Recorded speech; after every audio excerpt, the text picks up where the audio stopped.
Salut à tous, bienvenue dans votre podcast de foot 100% indépendant, 100% insolent, mais jamais méprisant.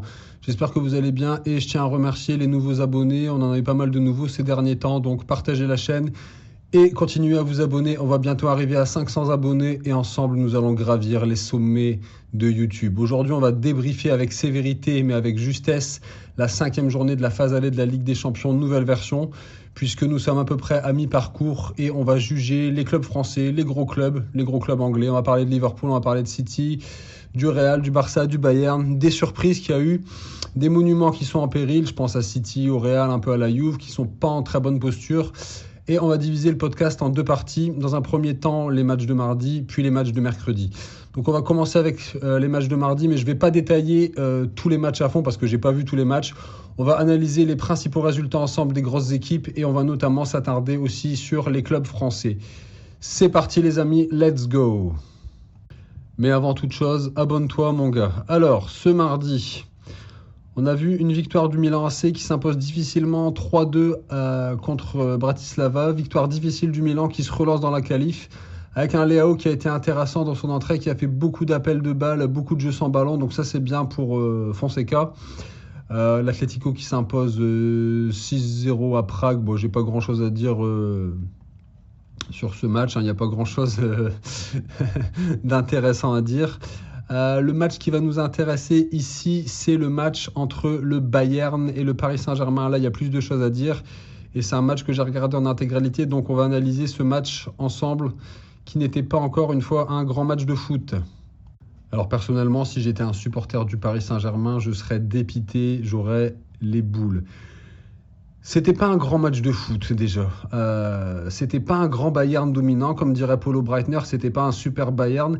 Ce n'était pas un Bayern très dominateur. Musiala n'a pas été bon. Il n'a pas fait les bons choix. On n'a pas réussi à trouver Harry Kane. La défense a fait plutôt le taf avec Kim et Kimmich, mais c'était pas foudroyant. On a un Sané très irrégulier qui n'a pas fait les bons choix. Joueur de côté qui me fait penser un peu à Dembélé. Il fait pas les bons choix. Manque de précision. J'ai trouvé Coman plutôt bon en première mi-temps. Donc voilà, le Bayern qui a eu la possession. Mais sur l'analyse du match du Paris Saint-Germain, elle va vite effectuer cette analyse. C'est encore un très mauvais match du Paris Saint-Germain. J'ai l'impression de me répéter avec cette équipe du PSG, mais il n'y a pas de progression. Il y a toujours les mêmes carences. Peu d'occasions. On joue 109. On fait rentrer Ramos qui n'est pas encore à 100%. Le gardien, la Savonette, il est bien gentil, mais apparemment, il devait être meilleur dans le jeu aérien et meilleur dans le jeu au pied que Donnarumma. Moi je veux bien, mais bon, quand tu fais 1m95 sur corner et que tu as une détente verticale de 3 cm, je suis désolé, ça le fait pas quoi. Le changement de système de jeu de Luis Enrique, le 4-4-2 diamant, quand tu changes de système la veille d'un gros match comme ça, c'est pas bon signe. C'est pas bon signe, je suis désolé, ce milieu, ça n'a pas marché. On a déjà dit, Ruiz, il n'a pas le même rendement. Voilà, je vais pas me répéter. Luis Enrique, c'est pareil, il commence à m'agacer dans ses interviews, ses conférences de presse. De toute façon, ne les écoutez pas, c'est un gros troll. Ces interviews ne servent strictement à rien. Plein de joueurs pas au niveau, un PSG inoffensif. J'ai trouvé Hakimi et João Neves corrects en première mi-temps, 2 tirs cadrés, mais pas très dangereux. C'était pas un grand match, ce Bayern était prenable. On ne sait pas quel est le projet du Paris Saint-Germain. Ils attendent, oui, bon, ok, on doit attendre 2-3 ans, mais il y a même certains supporters qui nous expliquent que c'est à cause de l'arbitrage. Mais tu as 2 tirs cadrés. Tu nous expliques que c'est l'arbitrage. Il faut être sérieux. Ce PSG est illisible. On ne sait pas ce qu'ils veulent faire. J'ai entendu un argument qui disait que la faiblesse du PSG était due au manque d'adversité en Ligue 1. Comme quoi il n'y aurait pas assez de bons sparring partners contre le PSG en Ligue 1 pour se préparer à la Ligue des Champions. C'est un argument qui est totalement invalide pour moi. Le Bayern a déjà gagné des Ligues des Champions en ayant un championnat aussi avec une adversité assez faible, avec juste Dortmund en face. Pareil pour les clubs espagnols où il y avait 2-3 gros clubs très dominants. Donc ça, c'est pas un argument valide pour moi. Ce PSG n'est juste pas au niveau. Je suis désolé, Emery, Safonov, Dembélé, trop de défaillances individuelles. Les carences habituelles, les coups de pied offensifs et défensifs mal joués. On dit souvent dans le foot, retenez bien cette phrase dans le foot, elle s'applique au PSG, c'est simple. On dit souvent dans le foot, une équipe c'est un 9 et un gardien. Bah, j'ai envie de te dire qu'au PSG, tu les as pas, quoi. Ça, plus les carences individuelles, ça fait qu'on a un PSG trop faible pour une qualification, hein. On va peut-être avoir un PSG qui ne va pas se qualifier. Ça serait une première depuis 11 ans, je crois. C'est incroyable, hein. Dites-moi si vous pensez que le PSG va se qualifier. Bon, prochain match, c'est Salzbourg. Donc normalement, c'est 3 points ou rien. Donc dites-moi un peu dans les commentaires si vous pensez que le PSG va se qualifier. Mais c'est mal embarqué quand même cette histoire, hein. Faut être réaliste à un moment donné. Ce projet n'avance pas. Cette équipe ne progresse pas. On va parler un peu de Brest. Brest qui fait plutôt une bonne Ligue des Champions. Bon, là, au Camp Nou, je m'en doutais. Ils n'ont pas été ridicules. Ils se sont battus avec leurs armes. Ils ont eu quelques occasions. Je pense que simplement le Barça était plus fort, plus talentueux, plus expérimenté. Il n'y a pas grand-chose à dire. Brest peut encore se qualifier. Bon, je crois que Lesmelou est encore blessé là, mais j'espère que ça ne sera pas trop long. Mais à un moment donné, ça devait arriver. Brest allait perdre en Ligue des Champions. C'était évident. Arsenal qui écrase le Sporting. Bah, on voyait que l'équipe d'Arsenal, quand on laisse un peu de temps à l'entraîneur, le projet avec du fond de jeu, on sait, Arsenal c'est une équipe lisible, hein, tu sais comment ça joue, ça va être un 4-4-2 fort sur les ailes.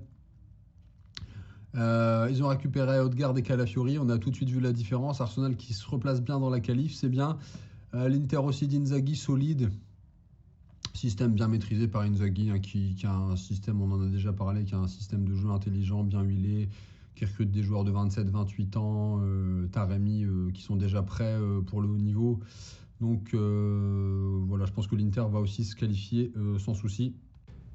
Qu'est-ce qui se passe dans cette équipe de Manchester City? Aïe, aïe, aïe, c'est la crise complète à Manchester City. 5 défaites consécutives, il menait 3-0 contre le Feyenoord, le Feyenoord rattrape à 3-3. C'est là qu'on voit les théories quand même dans le foot moderne où on nous dit il n'y a plus de remplaçants, il n'y a plus de titulaires. Bah si, en fait, quand tu vois que De Bruyne n'est pas là, n'est pas en forme, qu'il n'y a pas Rodri, bah ton équipe, elle plonge un peu au milieu de terrain où ce sont un peu le cerveau du jeu. Mais vous voyez qu'aussi, il ne faut pas sous-estimer les clubs hollandais et peut-être un peu aussi de suffisance de cette équipe de City. Mais je pense qu'il y a un problème mental aussi quand tu te fais remonter 3 buts comme ça. On a vu Guardiola à la fin du match qui s'est griffé le visage, il a pété un plomb. Donc Manchester City, attention, monument en péril, puisque Manchester City doit encore jouer la Juve et le Paris Saint-Germain, qui ont aussi besoin de points. Donc les 2 prochains matchs de City vont être cruciaux, capitaux. Alors, on a vu quoi, que Guardiola a pété un câble, quoi. C'était assez fou, l'image était assez choquante, quoi, hein. Même lui, il a dit rendez-moi mes meilleurs joueurs, quoi. Donc on voit bien quand même que la notion de titulaire et de remplaçant, elle est quand même toujours valable.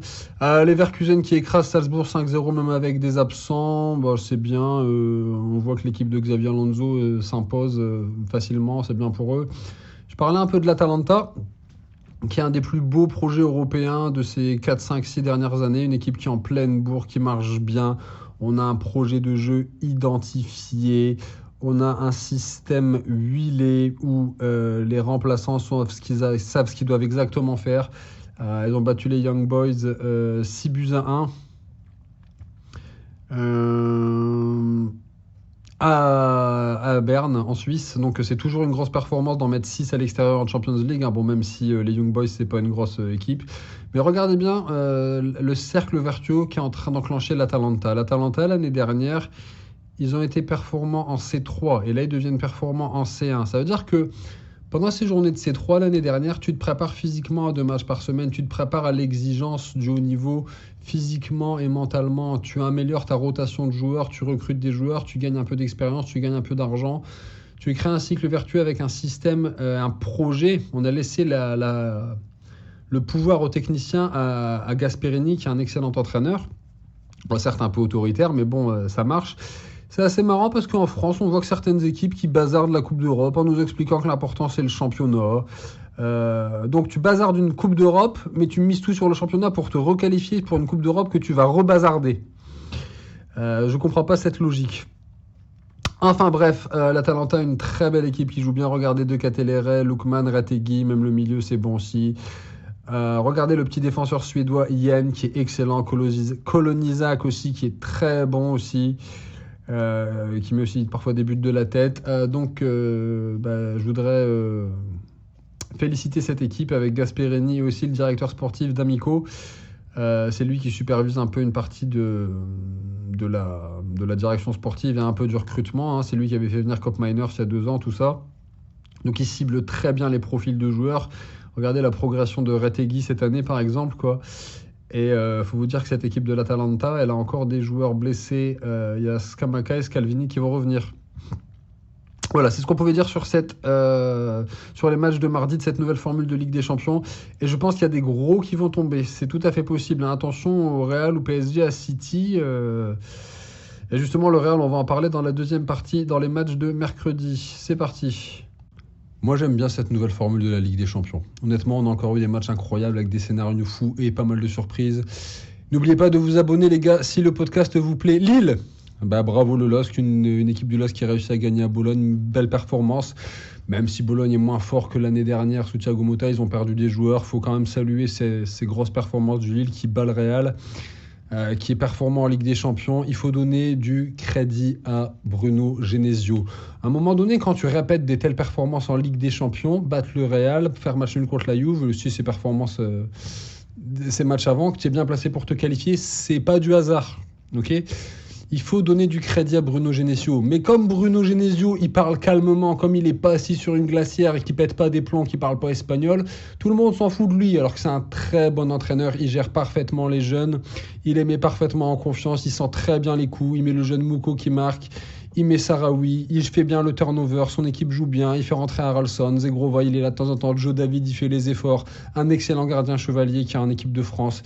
Ils font tout ce qu'il faut et je pense que les étoiles sont alignées pour eux cette année pour qu'ils fassent de grandes choses en Europe. Et un grand respect à cette équipe de Lille qui est super. On continue ces matchs de mercredi avec une équipe française, l'équipe de la Principauté de Monaco. Aïe aïe aïe. Monaco qui fait quand même un bon match, qui font plutôt une bonne campagne européenne. Ils prennent un rouge, ils menaient au score, c'est dommage. On peut être déçu un peu, mais globalement le début de saison de Monaco est plutôt réussi. C'est une équipe jeune. C'est une équipe jeune et malheureusement, elle a les défauts de ses qualités. Tu sais qu'à la fin, il ne faut pas laisser de liberté à Di Maria. Di Maria, c'est un des meilleurs ailiers, c'est un des meilleurs passeurs du monde. J'ai envie de te dire, c'est un très beau joueur, élégant, il a toujours sa vista. Et je voudrais parler un peu d'Angel Di Maria parce que à 36 ans, rester dans un championnat compétitif, dans un des clubs de ses débuts au Benfica, c'est une très belle chose. Il n'est pas parti en Arabie Saoudite prendre de l'argent. C'est très très rare les joueurs qui font ça et il est encore performant. Donc chapeau bas à Monsieur Di Maria. Singo qui prend un rouge. Bon, mais voilà, Monaco qui a quand même un très beau potentiel avec Akliouche, Ben Seguir, Zakaria qui est revenu. Très clairement, ils peuvent se qualifier. Mais c'est pareil, nous les Français, on a tendance à sous-estimer les clubs portugais et hollandais. Il ne faut pas. N'oubliez pas que ce Benfica a aussi battu l'Atlético. Le Benfica, c'est loin d'être une équipe ridicule. Mais je pense que Monaco va apprendre de ses erreurs et va encore progresser avec un bon entraîneur à 18h qui fait du bon coaching. Zakaria est revenu. Voilà, ils peuvent avoir des regrets, mais je pense qu'avec un peu d'expérience, tu pouvais gagner. Bon, voilà, ça c'est pas fait, c'est comme ça, c'est le foot. Mais ils vont se qualifier, je pense. J'ai pas de doute. Aston Villa, la Juve qui a eu beaucoup de blessés. C'était compliqué, la Juve qui prend un but refusé pour une charge sur le gardien à la fin. Vivement que Vlahovic revienne. Parce que là, on voit que Timothy Weah devant, c'est un peu léger. Bon, la faute, elle est vraiment pas évidente. J'ai juste vu le résumé, j'ai pas vu le match, donc je vais pas trop commenter. Mais il faut que la Juve récupère ses joueurs, là. Et je pense que l'absence de Bremer va leur être très préjudiciable cette année. Dynamo Zagreb. Dortmund, j'ai pas vu. Bon, je pense que Dortmund était supérieur, mais j'ai pas vu le match, donc là j'ai pas vu le résumé, donc je vais être honnête, je vais pas en parler. Dortmund qui est quand même au niveau, qui a des bons jeunes avec Gittens, Malen, tous ces jeunes joueurs là qu'ils ont, c'est plutôt bien, ce qu'ils font. Alors le match qui nous intéressait, c'était le match entre le Real et Liverpool, il n'y a pas eu photo. Liverpool était supérieur à tous les plans, tactique, réalisme, physique dans les combinaisons. Le Real a énormément de blessés, mais même avec des blessés, quand tu t'appelles le Real, tu dois faire mieux. Je l'avais déjà dit, l'année dernière, Ancelotti n'avait pas beaucoup de bancs. Cette année, c'est encore pire, parce qu'il manque de milieu de créatif, des blessés, une composition bancale, pas équilibrée, trop de joueurs axiaux. un neuf qui est complètement perdu, qui n'est pas un neuf qui marque pas, qui a l'air... Là, on voit que tu as un mec perturbé. Ouais, là, je pense que mec, t'es perturbé. Beaucoup de blessés, donc ça, je l'avais déjà dit. Je pense qu'Ancelotti, il doit faire jouer les remplaçants des remplaçants. Donc, très compliqué pour le Real. Le Real, à un moment donné, ça va plus... L'année dernière, il y a eu des matchs où c'est passé par un trou de souris. Ils ont bien défendu, mais là, ça va être compliqué. Surtout que le prochain match du Real, c'est à Bergame. Donc, Bergame, entraîneur italien, Gasperini, le sait depuis longtemps. S'il peut enfoncer le Real, il ne va pas se gêner. Une très belle équipe de Liverpool, emmenée par Arne Slot. D'ailleurs, j'ai fait une analyse complète de cette équipe dans le dernier podcast il y a 15 jours. Donc, n'hésitez pas à la voir. Et excellent début de saison de Liverpool, où j'explique vraiment tout dans la vidéo. Allez voir. Voilà, une équipe de Liverpool qui est supérieure au Real, il n'y a pas de souci. En plus, il y avait une petite malédiction parce que Liverpool n'avait pas battu le Real depuis longtemps. Donc, ils sont premiers de la Ligue des Champions. Ils vont se qualifier parfaitement, tranquillement, avec Arne Slot.